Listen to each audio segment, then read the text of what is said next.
My wife faked her death. 2 years later, I saw her on TV holding $1 million check. The night my wife died, it rained so hard the world outside looked smeared, like God himself couldn't bear to see what was happening in our little house. They say you never forget the sound of tragedy, the shriek of brakes, the frantic pounding on the door, the way the police wouldn't meet my eyes when they told me about the accident. I remember every detail. Her car had gone off the road. There wasn't even a body to bury, just a charred wedding ring in a Ziploc bag and apologies from the coroner. I died that night, too, in a way. Grief hollowed me out, turned me into a ghost haunting my own life. For months, I barely ate. I forgot to feed the dog. I started sleeping on the couch because our bed felt like a grave. Friends tried to help. My mother-in-law came over with casseroles and watery eyes, whispering that I had to move on, for everyone's sake. But I couldn't. I scoured old voicemails for her laugh, reread texts, convinced she'd left me a sign. I wore her hoodie until the scent faded to nothing. Looking back, there were little things that didn't make sense. Her last words to me, "I love you, but I need some air," haunt me still. The way she'd started locking her phone. The missing box of jewelry from her dresser, which I wrote off as lost in the chaos. At the time, I saw only loss, not secrets. 2 years crawled by, slow as molasses. I patched myself together in ugly, uneven ways. Therapy, whiskey, meaningless dates. I almost convinced myself I was healing. Then, last night, everything shattered again. I was dozing on the couch, TV flickering in the dark. Some reality show, a lottery winner's special, was on. I wasn't watching, not really, until I heard a laugh, so achingly familiar it froze my blood. There she was, alive, smiling, my dead wife, holding a giant check for $1 million, arm in arm with a man I'd never seen. And as the camera zoomed in, she looked straight into the lens and winked. For a long second, I thought I'd lost my mind. The room spun. My hands trembled so badly, I dropped the remote. My dead wife, my wife, alive, radiant, and richer than we'd ever dreamed. The laughter on the screen was hers, not some cruel imitation. Her eyes sparkled with the same wicked mischief I'd fallen in love with a decade ago. Except now, that glint looked sharper, almost triumphant. I lunged for my phone and snapped pictures of the TV, heart pounding like I'd run a marathon. The camera panned to the man at her side, maybe mid-30s, square-jawed, expensive suit, all confidence. She clung to him like they'd been together for years. The host gushed over their incredible story of luck and love after heartbreak. I tasted bile. "Charlotte and Benjamin, you've beaten the odds. How does it feel?" The host beamed. "Charlotte, my Charlotte," leaned into Benjamin's shoulder and said, "I finally feel alive again." I couldn't breathe. I played the clip over and over, searching for a trick, a reasonable explanation. The scar above her eyebrow, the way she tugged at her sleeve, impossible details only I would notice. There was no mistake. Panic collided with rage. Had everyone known? Was this some elaborate prank? A nightmare? I fumbled through old texts and emails, looking for hidden messages, clues, anything. Suddenly, every awkward condolence, every sympathetic glance from her family seemed loaded with meaning. I called her mother. Voicemail. I called again, voice thick with terror and fury. "Did you know?" I demanded to the empty line, my words raw and hoarse. No answer. The TV blared behind me, Charlotte's laughter echoing through the apartment like a haunting. I realized, with a sick twist in my gut, that nothing about her death had ever felt right. That night, sleep was impossible. I lay staring at the ceiling. Charlotte's wink burned into my mind. For the first time in 2 years, I felt something sharper than grief. I wanted answers, and no matter what it cost me, I would find them. I woke the next morning with the determination of a man possessed. The sun felt hostile, too bright for the world I'd stepped into. I replayed the recording from last night, freezing every frame, zooming in on Charlotte's face. My wife, my ghost, my traitor. Sleep-starved and shaking, I started searching for the episode online. The show's website had a press release. Local couple wins $1 million jackpot. Charlotte Evans and fiancé Benjamin Cole share their incredible story. Fiancé. The word clawed at my throat. Her new last name wasn't Evans. It was Mason. Charlotte Mason. Had she married him already? Was that how she'd covered her tracks? I copied every detail. the lottery win, the town listed for the check ceremony, Riverbend, a place neither of us had ever mentioned. My hands kept drifting to my wedding ring, still on my finger like an idiot's brand. I called Charlotte's old friends. Most ignored me. A few picked up, their voices brittle. I tried casual at first. Hey, you ever hear from Charlotte's family these days? The silence on the other end grew heavy, followed by awkward excuses or click of disconnection. Paranoia gnawed at me. Had they been in on it? Or did everyone just want to forget the walking disaster I'd become? Only Anna, her college roommate, sounded genuinely startled. What? I thought she was. Wait, what's going on? She whispered. I hesitated, pulse hammering, and lied. Just something I dreamed. But that wasn't enough. I scoured social media, combed through forums, looked up obituaries, anything. No death certificate for Charlotte Evans, no official coroner's report. Just a newspaper clipping about a tragic car fire and a few vague, recycled photos. My life had been a graveyard of unanswered questions, and now I wanted to dig. Then, a new message appeared in my inbox.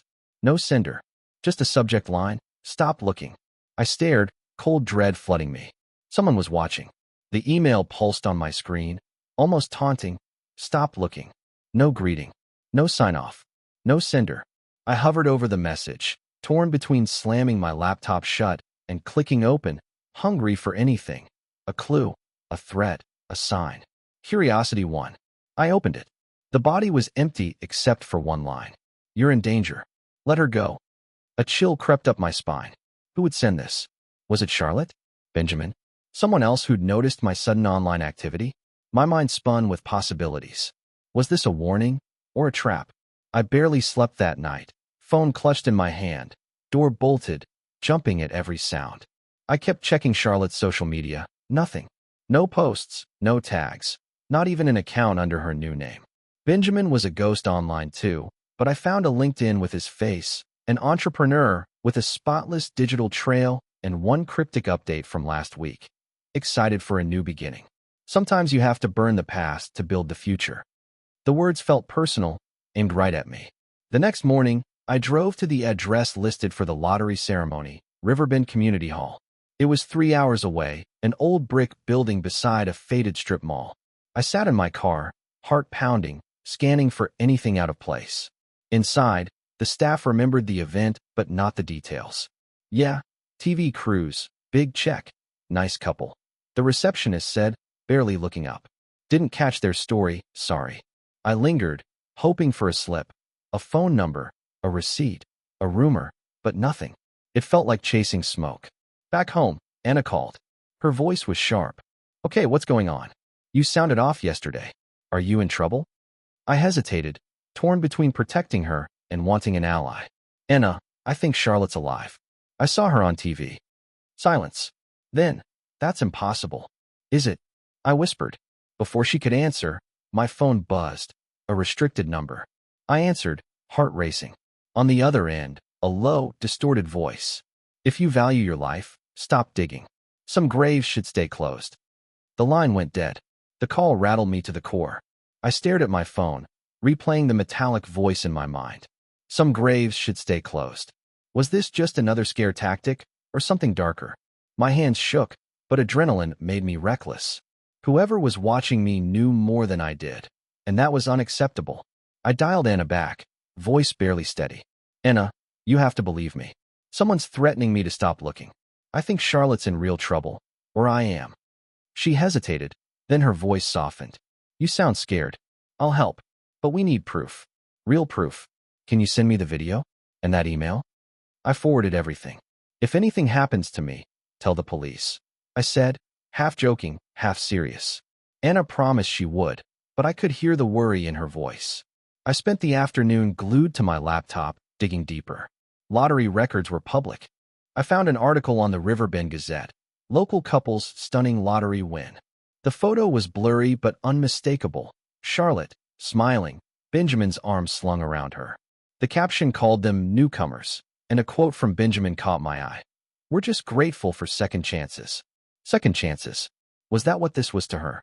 A second life, built on my grief and confusion? The article mentioned they'd purchased the winning ticket at a gas station on Oak Street. Desperate, I called the station, pretending to be a reporter. The clerk remembered them, mostly because Charlotte had paid in cash and seemed nervous, like she was looking over her shoulder. That was something. I thanked him and hung up, mind spinning. That night, a car idled outside my apartment for over an hour. Lights off, engine purring like a threat. I watched from behind the curtain, heart hammering. My paranoia was no longer paranoia. I was being hunted for truths I barely understood. The next morning, a plain white envelope slid under my door. Inside was a photo, Charlotte and Benjamin. But this time, Charlotte wasn't smiling. She looked straight at the camera, eyes wide with fear. I stared at the photo for what felt like hours. It was grainy, clearly taken from a distance, but Charlotte's expression was unmistakable. Fear, real and raw. Not the polished smile she wore on TV. Not the mask I'd come to resent. Someone had captured her off guard, caught her in a moment she hadn't chosen. My thoughts spun. Was this a warning from the same person who threatened me?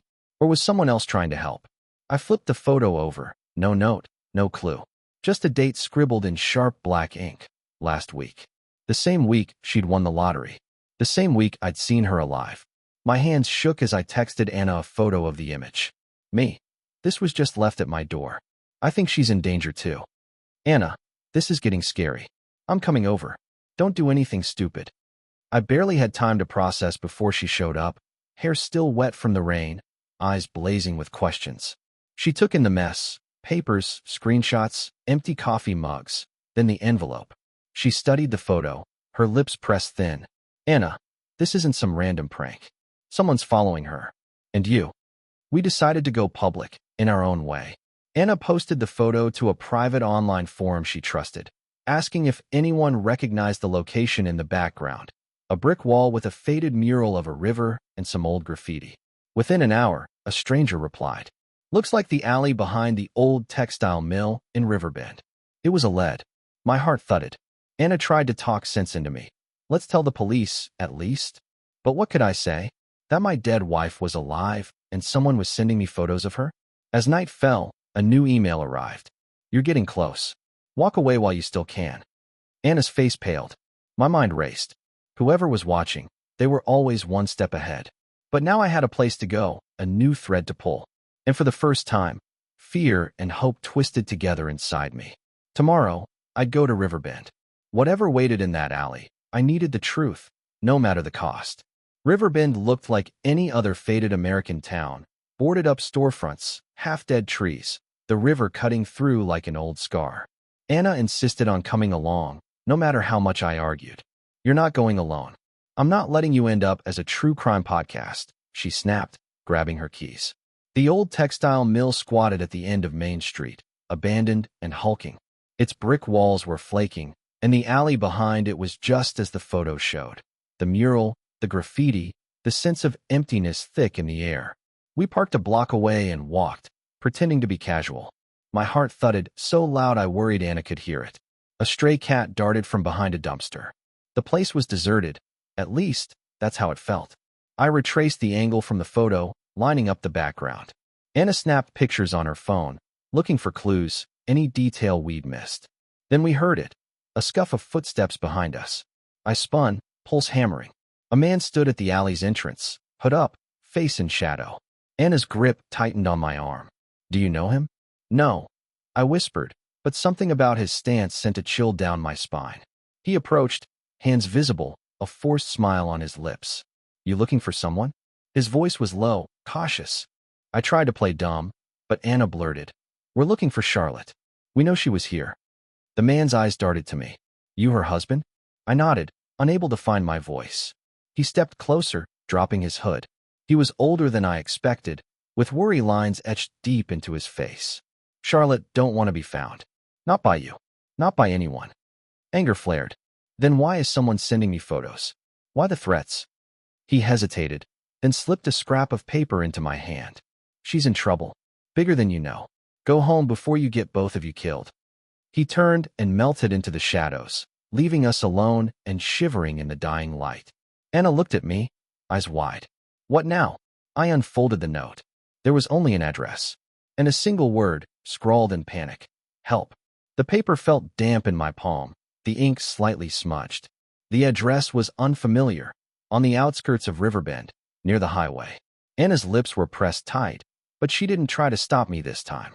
We got back in her car and drove in silence, headlights carving through the evening mist. My mind raced. Help! Was it from Charlotte? Or someone trying to trap us? I replayed the alley encounter, the man's haunted eyes. He hadn't looked like a threat, but desperation makes people dangerous. The address led to a rundown motel, the kind with flickering neon and sagging curtains. Room 14. I hesitated outside the door, my heart doing somersaults. Anna squeezed my shoulder. We go in together. Don't be a hero. I nodded, knuckles white as I knocked. Silence. Then, shuffling footsteps. The door cracked open, a chain rattling. Through the gap, a woman's eyes, bloodshot, rimmed with fear, locked on mine. It was Charlotte. Time stopped. My breath caught, every muscle in my body tightening. She stared at me like I was the ghost. Please, she whispered. Don't make a scene. Anna hovered behind me, stunned. Charlotte's hand darted out, unlocking the door, pulling me inside. She glanced nervously at the window before speaking in a frantic whisper. You shouldn't have come. They'll know. They always know. I was shaking, anger and heartbreak and relief crashing together. Charlotte, what the hell is going on?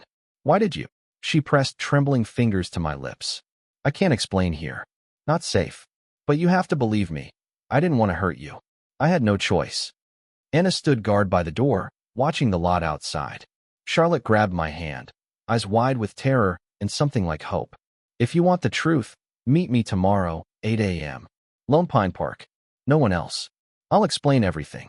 If I'm not there, don't look for me again. A car door slammed outside. Charlotte's face went white.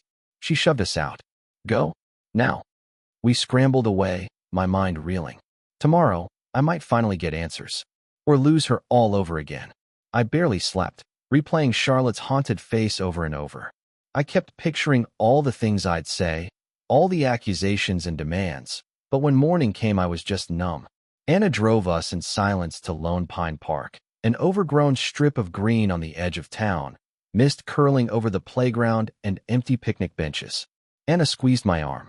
I'll wait in the car. But text me, okay? Anything goes wrong, I call the cops. I nodded, heart in my throat, and walked to the old gazebo where Charlotte and I used to take Sunday walks. The air was sharp with the scent of pine needles and rain. I waited. 5 minutes. 10. The quiet made my skin crawl.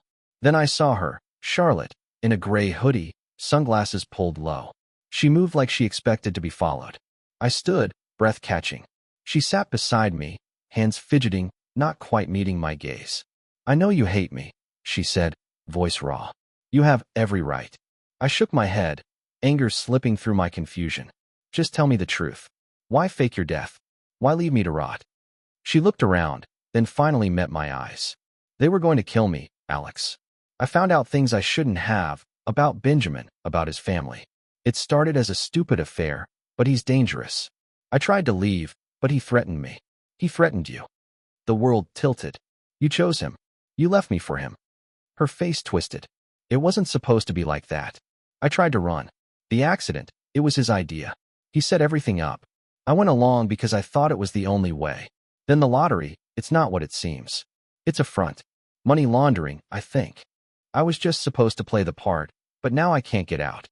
Tears pooled in her eyes. I don't want to drag you into this. Please, Alex. Walk away. But I couldn't. Not after everything. Charlotte, I'm not leaving until you're safe. We go to the police. We end this. A shadow flickered behind the trees, someone watching. Charlotte's face went pale. It's too late. They're here. Charlotte's warning froze my blood. I followed her gaze, movement between the trees, a glint of metal, the unmistakable silhouette of a man watching us. My instincts screamed at me to run, but I forced myself to stay calm, fighting the urge to look over my shoulder. We have to go, Charlotte hissed, grabbing my wrist with surprising strength. Now, stay casual. We stood, pretending nothing was wrong, and started walking toward the exit. My mind raced. Was it Benjamin? Someone else from his family? I glanced at my phone, thumb hovering over Anna's contact, but Charlotte squeezed my hand, shaking her head. We cut through a playground, heading for the parking lot. I caught a glimpse of the man following, mid-30s, dark jacket, phone pressed to his ear. He wasn't even trying to be subtle. We reached Anna's car. She saw our faces and jumped out. "What's wrong?" Charlotte didn't answer. She ducked into the back seat, pulling me in after her. "Drive," she begged, voice trembling. Anna floored it, gravel spraying behind us. We sped through the sleepy streets, hearts pounding. "Talk to me," Anna demanded, eyes flicking between us and the rear view. "Who was that?" Charlotte glanced at me, then Anna. "If you help me, you're both targets. This goes deeper than you know. Benjamin's family, they're into everything. Drugs, laundering, violence. They use people, discard them. I was bait." Anna's hands tightened on the wheel. "Then we go to the cops." Charlotte shook her head. "They have police in their pocket. You saw the threats. They don't bluff." I stared at Charlotte. The woman-eyed mourned, now desperate and hunted. "Then what do we do?" She swallowed. "There's a safe deposit box, evidence, proof of everything. But it's under my name.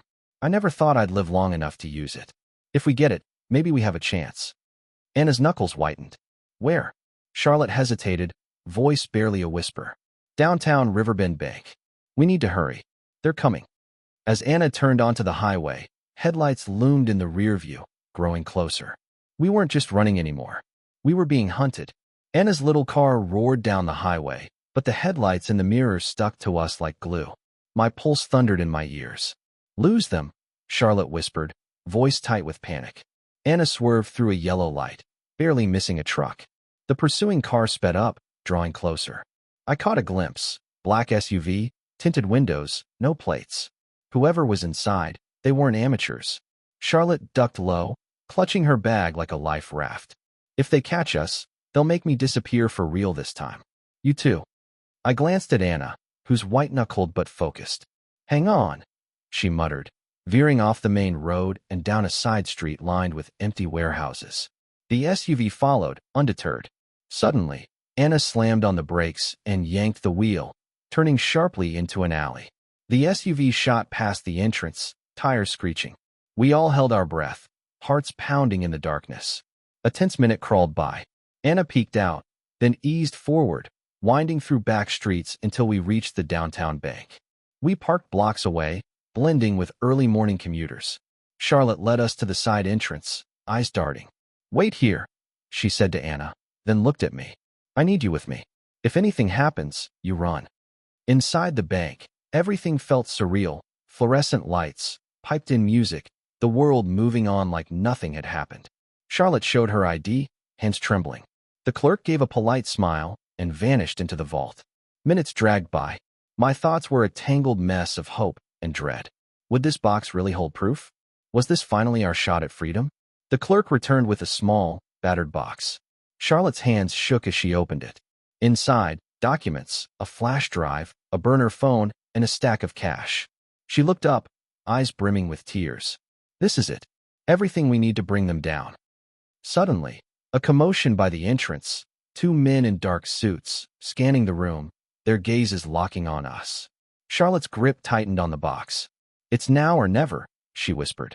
The men in suits strode toward us with practiced menace. Every instinct screamed at me to run, but Charlotte shoved the box into my hands and squared her shoulders. "Play along. Follow my lead," she hissed. "Miss Mason," one of the men said, voice syrupy but cold. "We need a word." Charlotte pasted on a brittle smile. "Is there a problem?" They flanked us, boxing us in near the vault. "You left in a hurry this morning. Your fiancé is concerned." The way he said concerned sent a chill down my spine. "I'm just here to close out an account," Charlotte replied, voice steady. "Is that a crime?" The other man eyed me. "And you are?" "Her lawyer." I lied, forcing confidence into my voice. "Is there an issue?" He sneered but didn't press. "We'll wait." Charlotte led me to a private booth, shutting the door behind us. Her composure crumbled. "They're not here to talk. They'll follow us, maybe worse. We can't leave through the front." She shoved the contents of the box into her tote, hands shaking. "There's a service exit by the records room. We used it once for a fire drill. I'll distract them. Alex, you take the documents. If I'm not out in 10 minutes, run." Panic clashed with adrenaline. "Charlotte, I can't." She gripped my hand. "You have to. Don't let them win. Promise me." Before I could answer, she was gone, striding back toward the lobby. I watched through the glass as she smiled at the men, chatting easily, her body language all calm assurance. Heart pounding, I slipped down the narrow corridor toward the records room, clutching the tote like a lifeline. The exit loomed ahead, just past a row of filing cabinets. Behind me, voices rose, Charlotte, sharp and clear. I said, I'm not going with you. A crash. Shouts. The men had dropped the pretense.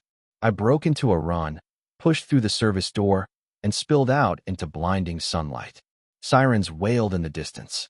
I didn't know if Charlotte had made it out, but I was running, with the evidence that could destroy them all. The sunlight outside was savage, making my eyes water as I sprinted into a side alley, clutching the tote. The bank's service door slammed behind me. No alarms, but my heart was pounding loud enough to drown out every other sound. I ducked behind a dumpster, forced my shaking hands to open the bag. The flash drive, documents, burner phone, cash. Charlotte's lifeline, now mine. My phone vibrated. Anna, where are you? Are you safe? I typed back, got out. Charlotte? No reply. I poked my head out. The street was busy. No sign of the men, no Charlotte. The sirens grew louder, echoing off the buildings, and I realized the chaos inside the bank was spilling outside. I pulled my hood up and slipped into the morning crowd. My first instinct was to call the police, to hand over everything. But Charlotte's words echoed in my head. They have police in their pocket. If I trusted the wrong person, all this risk would be for nothing. I ducked into a coffee shop, found a corner table, and dumped the contents of the tote onto my lap. The flash drive contained dozens of files, bank statements, photos of shady meetings, audio recordings with Benjamin's unmistakable voice, even video footage of what looked like money changing hands. Everything. It was enough to blow up the whole operation, if I could get it to someone who'd actually help. The burner phone buzzed. No number, just a text. You have what we want. Meet at Pier 14. Noon. Come alone. My hands trembled. Whoever sent the message had to be close. Maybe they'd followed me. Maybe this was all a trap. I glanced at the clock. Less than an hour. Another text from Anna. Alex, answer me. Charlotte's not out here. I'm scared. I had no time. I replied, stay safe. Hide. I'll explain soon. As I slipped back into the street, clutching the evidence, one thing was clear, the net was closing. If I walked into that meeting, I might not walk out again. But if I didn't, I'd never see Charlotte alive. Pier 14 looked deserted, battered by the wind, the water below dark and restless. I kept my head down, the tote heavy with secrets at my side. Every instinct screamed at me to run, to call Anna, to find Charlotte, but I was out of options. If there was any hope of saving her, it was now or never. I checked my watch, noon exactly. The pier creaked under my feet as I walked toward the far end, past rusted railings and abandoned fishing gear. A lone figure waited at the edge, back turned, hands in pockets. My breath caught when they turned. It was Benjamin. He looked different in daylight. Older, eyes cold and unblinking. You've caused a lot of trouble, Alex, he said, voice like ice. You should have let her stay dead. I kept my distance. Where's Charlotte? He smirked. Safe, for now. Depends on you. He motioned to a second man who emerged from the shadows. Bigger, expressionless, blocking my retreat. Benjamin stepped closer. Give me the bag. Walk away, and maybe you live. You have my word. I shook my head, pulse drumming in my ears. I want to see her. Now. He laughed. You're not in a position to negotiate. The air was sharp with salt and dread. I glanced at the water, cold, unforgiving. You faked her death. You made her a prisoner. Why? Benjamin's jaw clenched. She knew things she shouldn't. People pay to keep secrets, Alex. Your wife was greedy. So are you, apparently. He held out his hand. Last chance. I hesitated. Then a distant shout echoed across the pier. Anna's voice, wild with fear. Alex, run. Benjamin's face twisted. He lunged. I threw the bag over the rail. Documents scattered. The flash drive splashed into the water. Benjamin shoved me, fury in his eyes. Suddenly, Charlotte appeared from behind a piling, eyes blazing. She slammed Benjamin with a metal pole, sending him sprawling. Chaos erupted. Shouts, fists, the heavy thud of bodies on old wood. The other man lunged for Charlotte. Anna tackled him from behind. Benjamin crawled toward the edge, reaching for the last envelope. I dove after him. grabbing his arm as we tumbled toward the icy water. The world spun. Everything happened in a blur. The world tipping, cold water crashing over my head, the weight of Benjamin dragging me down. For a moment, all I could hear was the roar in my ears, the shock of river biting into my bones. I kicked and thrashed, desperate for air, for sunlight, for any sign this nightmare might end. Benjamin clawed at me, trying to pull me under. I broke free, my lungs burning, and surfaced gasping. On the pier above, Anna and Charlotte screamed my name. Benjamin came up beside me, wild-eyed, fists swinging, but his strength was spent. I landed a desperate punch and swam for the pilings. I hauled myself up, scraping skin, coughing up water and rage. Above, Anna was dialing 911, her hands shaking. The other man, the brute, was gone, vanished into the chaos. Benjamin clung to the dock, defeated, spitting threats that faded into sobs. Charlotte knelt beside me, sobbing. I thought I lost you again. I pulled her close, my whole body shaking. It's over. We're safe now. The police arrived within minutes, real ones, this time. They found the evidence bag floating nearby, half-soaked but still intact. Charlotte gave her statement, voice steady for the first time in years. Anna held my hand through it all. In the end, the truth came out. Benjamin and his family were arrested, their whole operation exposed.